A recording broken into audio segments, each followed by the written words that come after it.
অনেকদিন পর বড় একটা ব্লগ নিয়ে আসলাম, অত বড়ও না বাট মিনি ব্লগও না। তো আজকে ফ্রাইডে, ঠিক আছে, দুদিন পর আমরা বেরোচ্ছি, চেন্নাইতে রওনা দিচ্ছি। তো প্রচণ্ড গরম দিচ্ছে, দুদিন প্রচণ্ড বৃষ্টি দেওয়ার পর প্রচণ্ড এখন গরম দিয়েছে। আর এই সামান্য একটু একটু রোদ দেওয়াতে মানে আমাদের প্রচণ্ড গরম লাগছে। তো এখন আমি রান্না করছি, ঠিক আছে।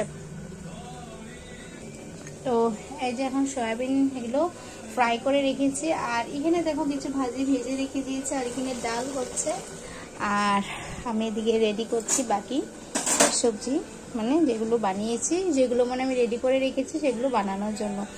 তো এগুলো সব যখন রান্না টান্না হয়ে যাবে তারপরে আমি যাবো আজকে ব্যাগ গুছাতে। ব্যাগ মোটামুটি অল্প স্বল্প গুছানো হয়েছে, যার জন্য মাকে ডাকা হয়েছে।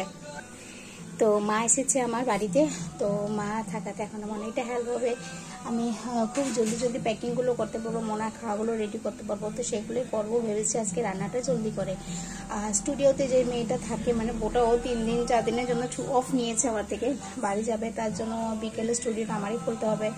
আর বেশি টাইম থাকতে পারবো না, দেখি কতটুকু সময় দিতে পারি, কারণ আমার বাড়িতে কাজ আছে, জানোই এক জায়গায় বাইরে যাওয়া হলো কতটা গুছগাছ করতে হয়। তো চলো আমি ফটাফট রান্নাটা করিনি, তারপরে গুছগাছ। তো ফাইনালি গোছানোর পার্ট তো আমার এখনো হয়নি, ভেবেছিলাম গুছগাছ করে নেব, কিন্তু গুছগাছ সময় মিলে না আর পাইনি, ঠিক আছে। তো এখন কি করলাম, এসে পড়লাম আমি স্টুডিওতে, এসে পড়লাম।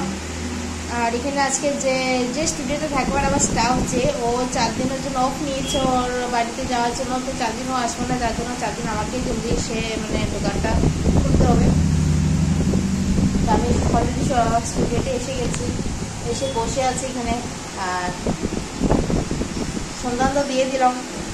তো ছোটো মোটো ব্লগ তোমাদের সাথে শেয়ার করবো ভেবেছিলাম, আরও কিছু জানো তোমাদের সাথে শ্যুটগুলো করবো ভেবেছিলাম, কিন্তু হয়নি।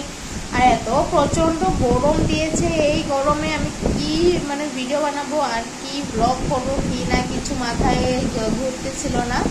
তার জন্য আমি কি করলাম যে না, ভাবলাম যে না, ছোটো মোটোই একটা তোমাদের সাথে চলো ব্লগ শেয়ার করি। এখন তো আমার শর্ট খুব কম হয়, আর খুবই কম হয়। তো ব্লগ যতটুকু পারবো তোমাদের সাথে শেয়ার করবো, থাকবে পাশে, সাথে থাকবে, ঠিক আছে। এখন এখানে আমি চারদিকে ফ্যান চালিয়ে রেখে দিয়েছি, এতটা গরম লাগছে। আর এদিকে দরজাটা ওপেন করে রেখে দিয়েছি, কারণ দরজাটা ওপেন যদি না করি তাহলে আরও গরম লাগবে, আর ভাব হয়ে যাবে একটা, ঠিক আছে। আর এদিকে ধূপবাতি জ্বলাই, এইভাবে আমি ধূপবাতি জ্বলাই ঠাকুরের এখানে, তো সেটাও পুরোটা ভরে যাবে।